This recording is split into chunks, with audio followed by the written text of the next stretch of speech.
to everyone. Today my presentation topic is theory of catharsis. What is catharsis? The definition of catharsis.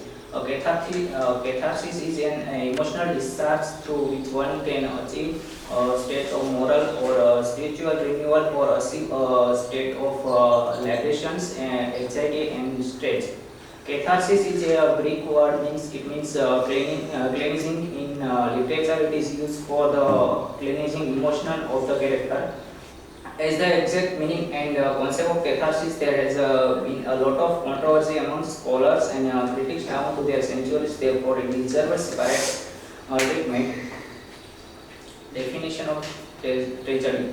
Tragedy then is an imitation of an actions that is serious, complete and of a certain magnitude through pity and fear, affecting the proper catharsis of these emotions. The term catharsis is used by Aristotle in his The Poetic of Aristotle. Based on the three meanings of the word catharsis, different theories have been involved the explain Aristotle's conceptions of tragic catharsis.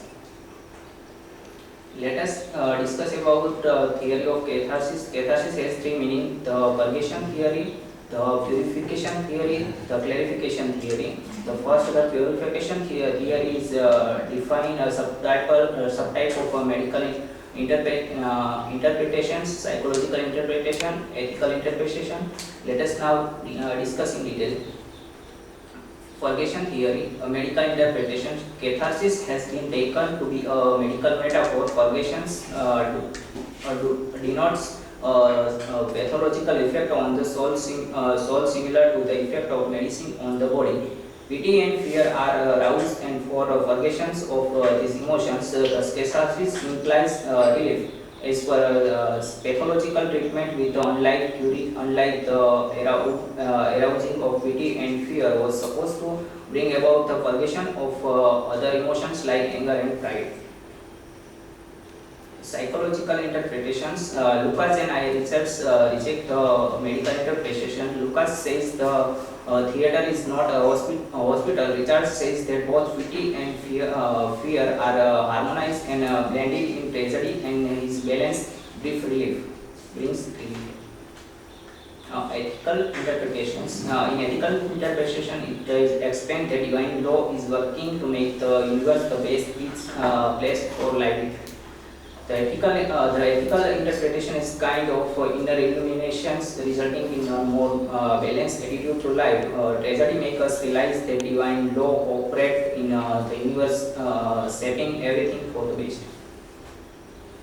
Second is the purification theory. According to the purification theory, catharsis means that our emotional are purified of excess and defect or reduced to intermediate state. According to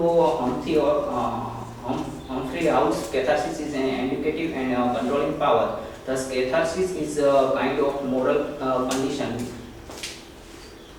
And last one, the clarification of theory. Thus, the clarification theory recognizes the true nature of the poetic as a technical treatise. It relates to the theory of imitations and to the discussions of probability and necessity.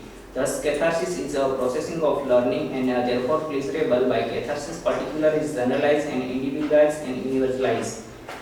When we see the Shakespeare's play Macbeth, Othello, Hamlet, and King Lear, we see tragic death and murder. Yet we get enthusiastic pleasure. This pleasure is of tragic varieties. Generally, tragedy are more popular on the stage than comedy. Thus, tragedy provides the universal truth. Catharsis refer to the tragic variety of pleasure. The catharsis clause is the definition of the function of tragedy and not of its emotional and effect on the audience. The conclusion. Aristotle was chiefly concerned with the technical of tragedy, not with its psychological effect. Aristotle's conceptions of catharsis is purely intellectual. It is neither didactic nor technological, nor it is moral doctrine. Neither the purgations theory nor the purification theory examine the whole things. They are occupied with the psychological of the audience. Aristotle lays it down that tragedy at all time make it appeal through emotional, through pity and fear.